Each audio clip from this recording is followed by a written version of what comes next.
Wa alaikumussalam wa rahmatullahi wa barakatuh. Ama kuhusu swali kwamba mwanamke mwenye damu ya ugonjwa anawajibika kabla ya kuswali kuoga josho la kawaida, au akiondosha athari ya damu itafaa kwake kushika udhu na kuswali? Ni swali zuri sana kwa sababu linawatatiza kina mama wengi. Nadhani lau kama muulizaji angesubiria kiasi kidogo tu, tungefika kwenye suala hili katika kitabu ambacho tushakianza cha Risalatun fi Dimai Tabiiyati Linnisa cha Ibn Uthaymeen rahimahullah. Kwa ufupi, tukifupisha sana masala haya, ni kwamba mwanamke mwenye hukumu ya mwanamke aliye na damu ya ugonjwa ni kama hukumu ya wanawake walio tahara sawa kwa sawa, isipokuwa kwenye mambo haya yafuatayo. Jambo la kwanza, anawajibikiwa mwanamke mwenye damu ya ugonjwa kutawadha kwa ajili ya kila swala. Jambo la pili, anatakikana mwanamke mwenye damu ya ugonjwa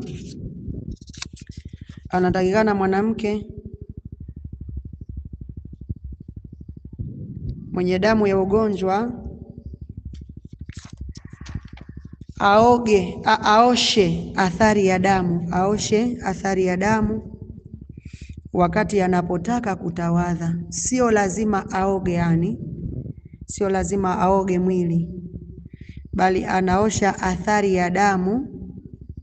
Kisha anafanya nini? Kisha anafunga juu ya pale patokapo ile damu kwa kitambaa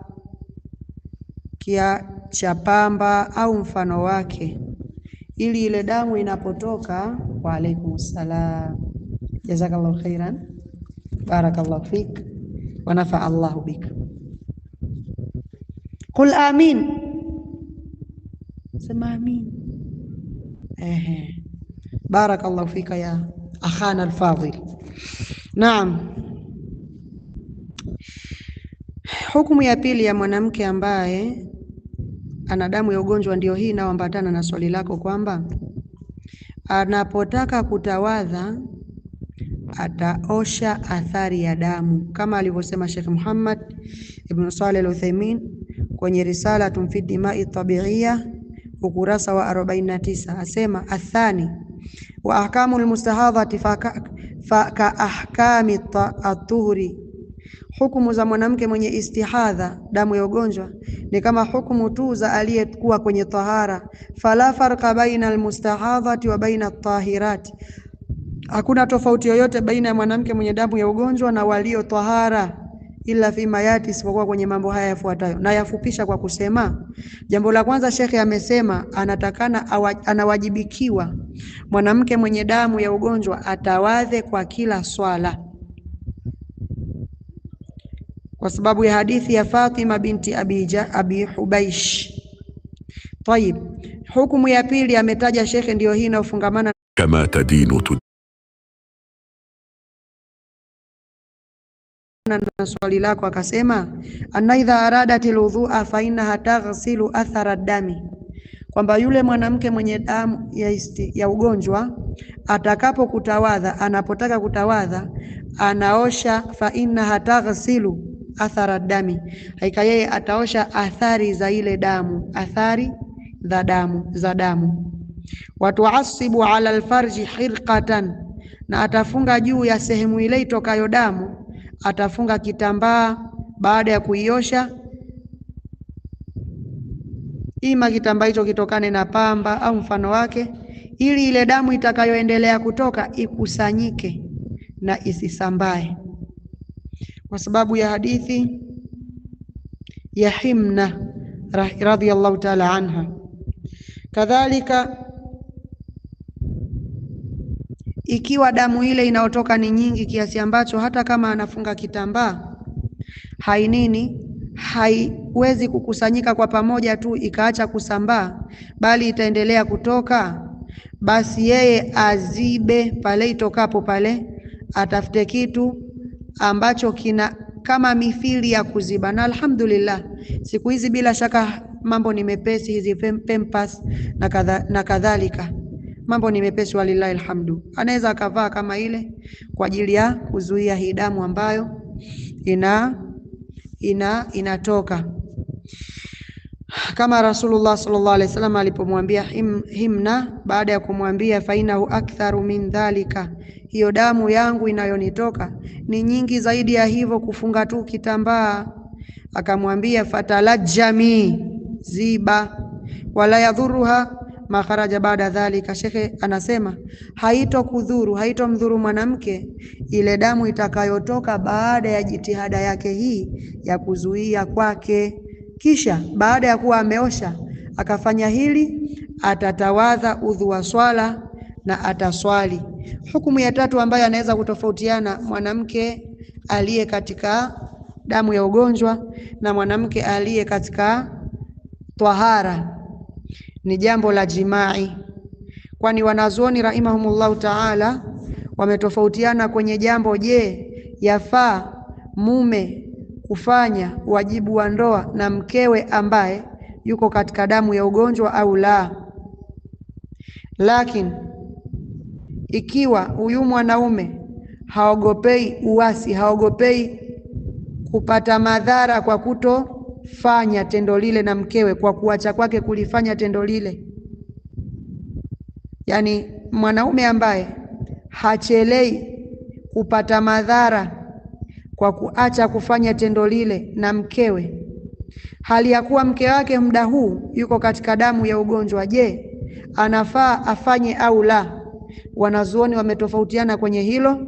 Sheikh Muhammad bin Saleh al-Uthaymeen rahimahullah kwenye risala yake tuliyoitaja hapo nyuma ukurasa wa 50 anasema wasawabu jawazuhu mutlaqan, kauli ya sawasawa kwamba jambo hilo lafaa moja kwa moja. Sawasawa anachelea kupata madhara kwa kuacha kwake au hachelei, lianna nisaan kathiratin yablughna al-ashra au akthara istahadhna fi ahdi nabi sallallahu alaihi wasallam, kwa sababu wanawake wengi wanapata wanawake 10 au zaidi ya 10 walipatwa na damu ya ugonjwa katika zama za Mtume sallallahu alaihi wasallam. Walam yamna illahu wala rasuluhu min jimaihinna, na Allah wala Mtume sallallahu alaihi wasallam hakuzuia kufanya nao tendo la ndoa, kufanya tendo la ndoa na waume zao. Bal fi qawlihi ta'ala, bali ile kauli yake Allah inaosema fa'tazilu nisaa fil mahidhi, jitengeni msiwaendee wanawake katika muda wawapo katika hedhi. Dalilun ala annahu la yajibu ihtizaluhunna fima siwa, hii ni dalili ya wazi kwamba sio lazima, sio wajibu kujiepusha na kuwaendea wanawake katika damu nyingine isiyokuwa hiyo iliyotajwa ambayo ni hedhi.